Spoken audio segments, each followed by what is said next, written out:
ఇప్పుడు ఒక item song చేశారు, సో దానికి ఏం చెప్తారు? నేను సినిమాని సమాజం సాంగ్ చెప్తుందండి. Honestly you will understand it's not treated like an average item song. చాలామందికి ఉండింది ఏంటి ఐటమ్ సాంగ్ అంటే, ఎన్నో సినిమాలు అడిగినా కూడా I wasn't ready. But it has a very strong reason. ఆ reason I think December 5th Pushpa release అయినప్పుడు మీకు తెలుస్తుంది. సార్ రవి గారు, yes, last few questions please. Last year మీరు మైత్రి నుంచి సంక్రాంతికి 2 సినిమాలు రిలీజ్ చేసుకున్నారు, వాళ్ళ తీరు వేరే ఏమన్నా అది. సార్ మరి ఈసారి సంక్రాంతిని ఎందుకు వదిలేస్తున్నారు సార్? టు డిసైడ్ డేటు ఏమన్నా? ఇంకా అదే తెలిస్తే సంక్రాంతికే ఉంటుందండి, ఎందుకంటే తమిళ్లో అది అప్పుడు వస్తే కనుక ఇంకా ప్యారలల్ ఇక్కడ కూడా చేయాలి కాబట్టి ఇక్కడ కూడా.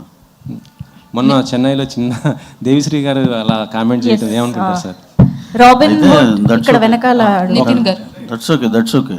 అయితే దాని కూడా క్లారిటీ అండి. దేవి గారు ఏమన్నారు, మా వాళ్ళకి బాగా లవ్ ఉంటుంది, దాంతోపాటు ఈ మధ్య కంప్లైంట్స్ కూడా ఎక్కువైనా అన్నారు. సింపుల్గా అది ఏముంది సార్ దాంట్లో తప్పు? మాకైతే అక్కడ తప్పేగా అనిపిలా. తర్వాత మీరు ఇచ్చిన ఈ ఆర్టికల్స్ చూసి ఇది మేమంతా సినిమాలు చేస్తారు, మేము ఉన్నంతసేపు ఆయనతో చేస్తాం. దాంట్లో క్లారిటీ కోసమే అడిగాను. That's what. Thank you.